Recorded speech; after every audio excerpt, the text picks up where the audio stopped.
guys, this is Travis here of FishOfHex. Appreciate you stopping in. Today I'm going to be doing multiple subscriber requests all in one video, just trying to get it out there and get the content you guys are requesting.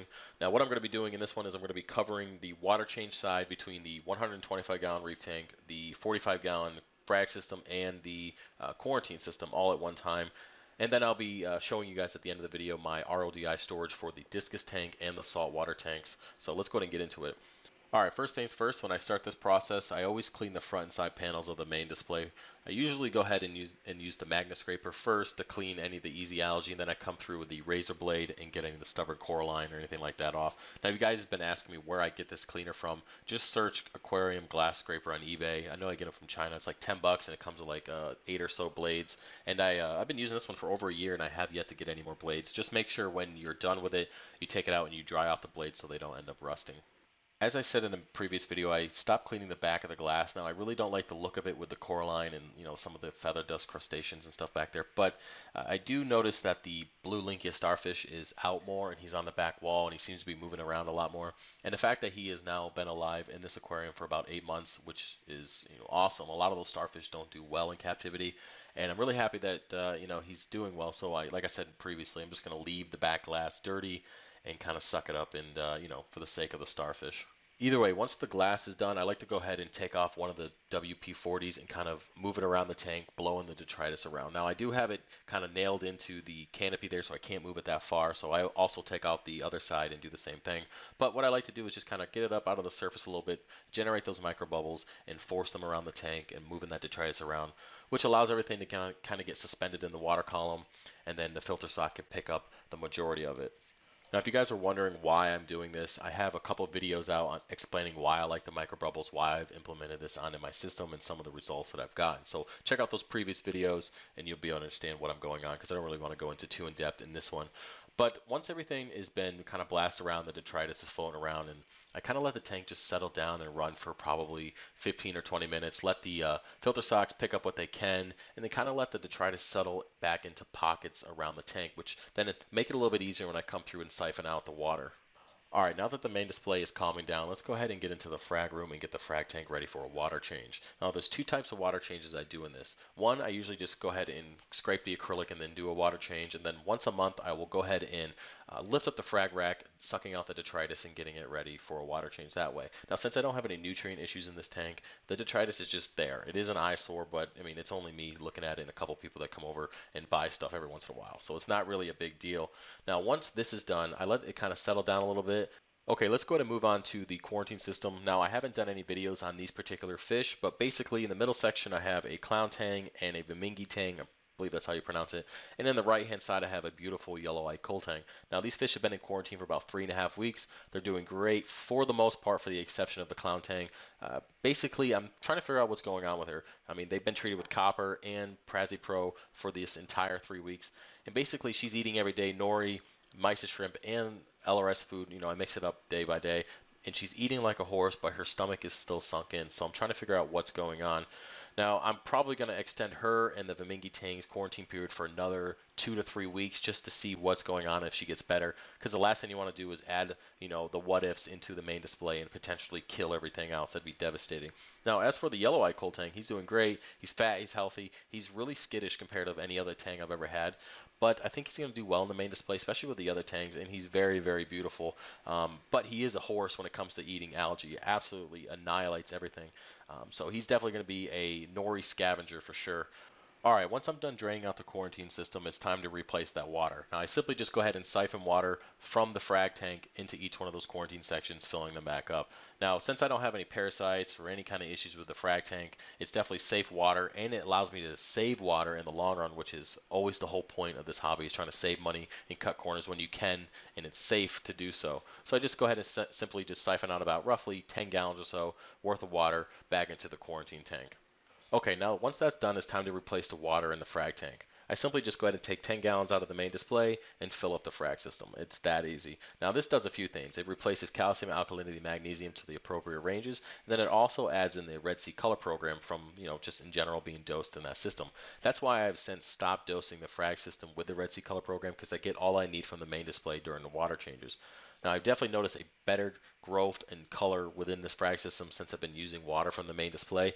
It's just, I don't really know how to explain it, but that tank is just so stable and consistent that, just adding that water to another tank will make that tank automatically successful. That just seems to be what I've noticed. All right, now that I replaced the water in the quarantine system with the frag tank and then replaced the frag tank's water with the main display, I still need to siphon out 10 more gallons of water out of the main display before I can do my 20-gallon bi-weekly water change. Now what I'm doing here is just taking this opportunity to suck out the detritus that I removed and mixed around a little bit earlier. And basically it's settled pretty much on the side of the tanks, and it's not really so much underneath the rock anymore, which allows it to be siphoned out a little bit easier. Now I'm not really going out of my way to siphon out too much because now that the tank is getting pretty full of coral, I keep bumping into things, breaking coral, knocking over acroporos, snapping them off, and I'd rather leave the detritus there than just keep messing up colonies because my fat fingers get in there and keep knocking shit over. So I'm not really going out of my way to siphon out too much, but I do get the majority of it, at least 10 gallons worth, before I go ahead and replace that with fresh salt water.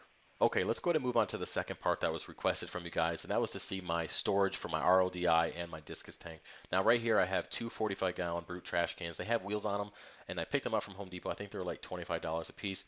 Basically, I drilled a hole, added a connection that allows the RODI tubing to connect to it, basically allowing it to fill up the container without the cover actually being open.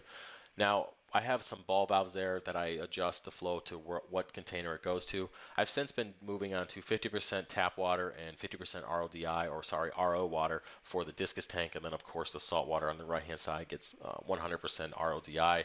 Now what I do is throughout the week, the right hand side is just filled up that I use to top off with auto top off, stuff like that. And then when I know that I'm going to do a water change, I just kind of fill it up to roughly 20-25 gallons, and then add the heater, add the power head to mix it around, add the salt, and then do the water change, and then continue to fill it up the next day with auto top off water.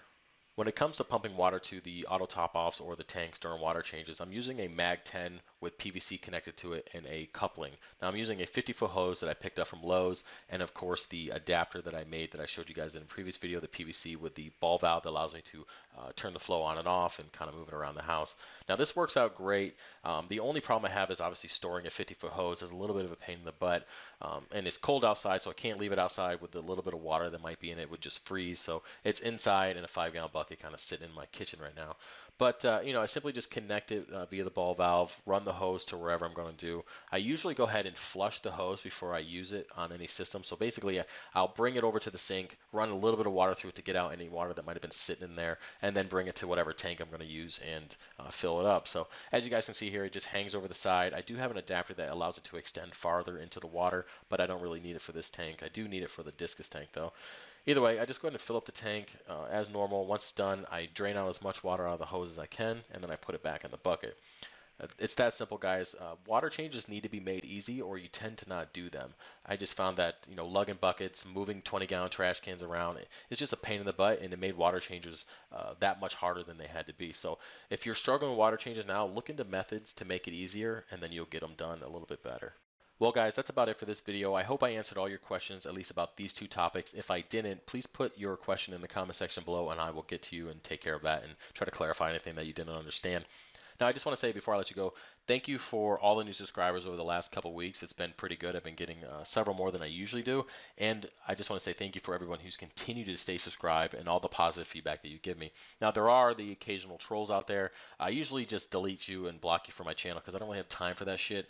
If you don't like me or you don't like the military, or you don't like the way I do things, just leave. It's that simple. I don't, it just saves me the trouble from having to make you leave. Yeah, all right. So if you are a troll and you don't like me, just say I'm a troll and I don't like you in the comment section below, and I will block you and we can just move on with our lives. All right. Either way, there's a few things that are coming up in the beginning of the year, as I mentioned in a previous video, and that is the website. There's pretty much the official FishOfHex brand will be going on after the new year. Basically, I'll have t-shirts and stuff like that available. I'll probably put the link to those in the description below so you can check them out now. I have a few there. And basically, everything is just going to be supporting the new build that's coming up in June. And that's my biggest goal right now, is getting enough money to cover that entire build. It's going to be expensive. I'm looking at around $5,000 to make this happen. And that is cutting corners, getting deals, getting sponsors. I mean, all that stuff is going to, it's helping, but it's still going to cost me around $5,000 to get this build the way I want to. And it is my dream 300-gallon tank. So there's certain things that I'm not going to cut corners on and that I'm going to have to pay the extra money for. It's just how it is.